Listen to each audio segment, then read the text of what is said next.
Méditons avec la communauté des disciples du Christ vivant en ce mercredi 15 janvier 2025, première semaine du temps ordinaire année liturgique C.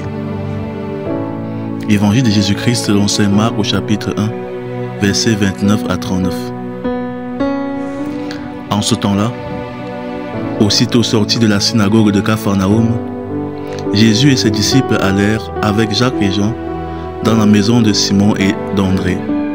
Or, la belle-mère de Simon était au lit, elle avait de la fièvre. Aussitôt, on parla à Jésus de la malade. Jésus s'approcha, la saisit par la main et la fit lever. La fièvre la quitta et elle les servait. Le soir venu, après le coucher du soleil, on lui amenait tous ceux qui étaient atteints d'un mal ou possédés par des démons. La ville entière se pressait à la porte. Il guérit beaucoup de gens atteints de toutes sortes de maladies et il expulsa beaucoup de démons. Il empêchait les démons de parler parce qu'ils savaient eux qui il était. Le lendemain, Jésus se leva bien avant l'aube. Il sortit et se rendit dans un endroit désert et là il priait. Simon et ceux qui étaient avec lui partirent à sa recherche.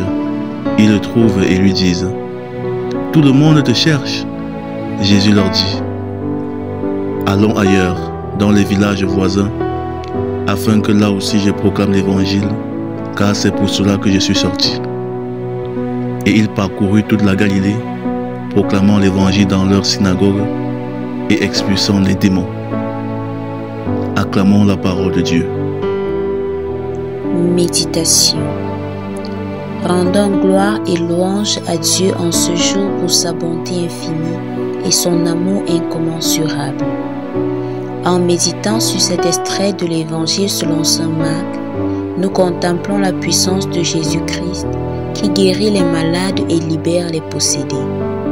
Ce passage nous invite à approfondir notre foi en un Dieu proche de nous, un Dieu qui nous tend la main pour nous relever, restaurer nos forces et nous inviter à devenir des témoins de son amour.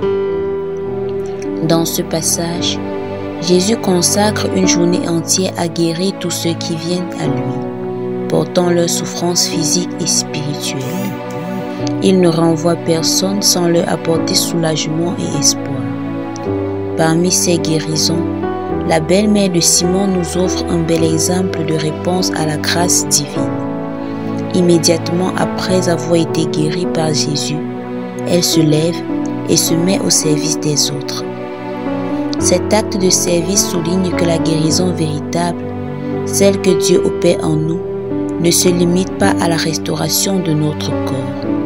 Elle atteint aussi notre âme, transformant nos cœurs pour que nous puissions à notre tour devenir des instruments de service et d'amour pour nos frères et sœurs. Cette guérison complète, visible dans l'attitude de la belle-mère de Simon, nous enseigne une vérité essentielle. La guérison ne s'arrête pas à la réception d'un bienfait divin. Elle s'accomplit pleinement lorsque nous répondons par une vie tournée vers le service des autres, comme témoignage de la puissance agissante de Dieu dans nos vies. Cependant, ce passage nous invite aussi à l'introspection.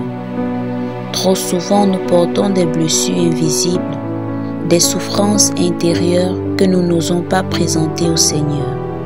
Nous restons enfermés dans nos douleurs, paralysés dans notre capacité à servir. Jésus nous rappelle ici que traverser des moments difficiles est une expérience normale pour un chrétien. Mais il est inconcevable de demeurer dans cet état, car le Christ est toujours prêt à nous tendre la main et à nous relever, à renouveler nos forces pour la mission qu'il nous confie. Le chrétien est appelé à une double mission: recevoir la guérison du Christ et se relever pour servir. En Jésus, il puise la force de dépasser ses épreuves, non pour lui-même seulement, mais pour que par son témoignage de vie, la puissance de Dieu soit révélée au monde. Prions. Seigneur Tout-Puissant et plein de compassion, Merci pour ton amour qui guérit et restaure. Donne-nous la grâce de reconnaître nos blessures et de nous approcher de toi avec confiance pour recevoir ta guérison et ta force. Que renouvelés par ta puissance, nous puissions nous lever et servir avec joie et humilité en témoignant de ton amour dans notre quotidien. Par Jésus-Christ notre Seigneur. Amen. Intercession. Prions pour tous ceux qui souffrent dans le secret, pour ceux qui sont accablés par des douleurs visibles ou invisibles. Seigneur, tends-leur ta main, délivre-les et restaure-les. Qu'ils trouvent en toi la guérison et la paix, et qu'à leur tour, ils deviennent des témoins vivants de ton amour et de ta bonté.